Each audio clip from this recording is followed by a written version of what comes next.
سرايا المرابطين استهداف دبابة.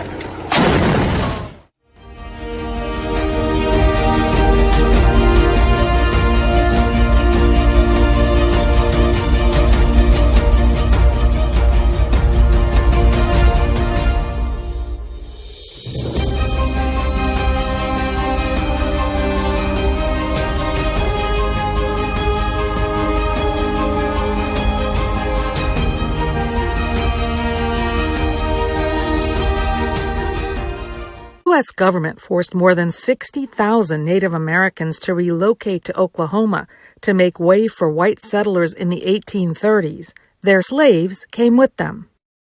After emancipation, the freed slaves, known as freedmen, settled and built their own towns, where they would have the opportunity to live amongst people that looked like them, amongst people who understood the plights that they had escaped from, but ready to embark upon a new opportunity, form their own government in terms of their mayors and their elected officials, all of whom were like them.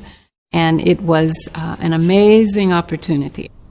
The fully self-sufficient communities thrived. In the 1910s, the town of Boley was flourishing, with hotels, doctors, lawyers, schools, colleges, and restaurants. They had their own newspaper in Boley. They had their own phone company. So it was a bevy of commercial and residential life, not to mention the thousands of farms around most of these towns. But the Great Depression of the 1930s took a toll on the all-black towns. Many residents left to find work elsewhere. Town populations dwindled. Today, just 13 all-black towns remain in Oklahoma, including Grayson, population 140. 90% of the individuals are retirees, or individuals or some type of disability who move back to their home site, in Grayson. And so that makes up really the population in our community.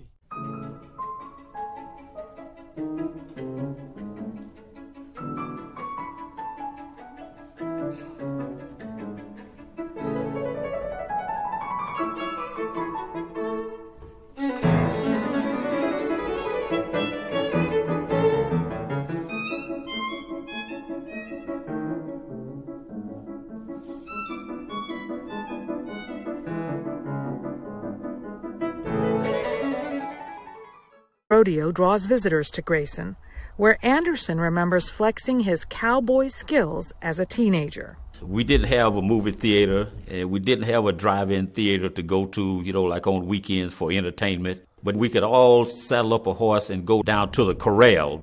So we'd go down and challenge one another. We might ride the same horse, trying to figure out if we can rope a calf faster than the next person. Shirley Ballard Nero grew up nearby in the all-black town of Clearview. There were Indians that lived around us because this is the Creek Nation. So it's not just totally an all-black town. We all played at the same spot. We all had our mailboxes in the same spot, but when it was time for the school buses to arrive, we got on separate school buses. Nero, a retired history teacher, returned home to Clearview with her husband, a retired college president, after spending their work lives elsewhere. I wanted to come back here.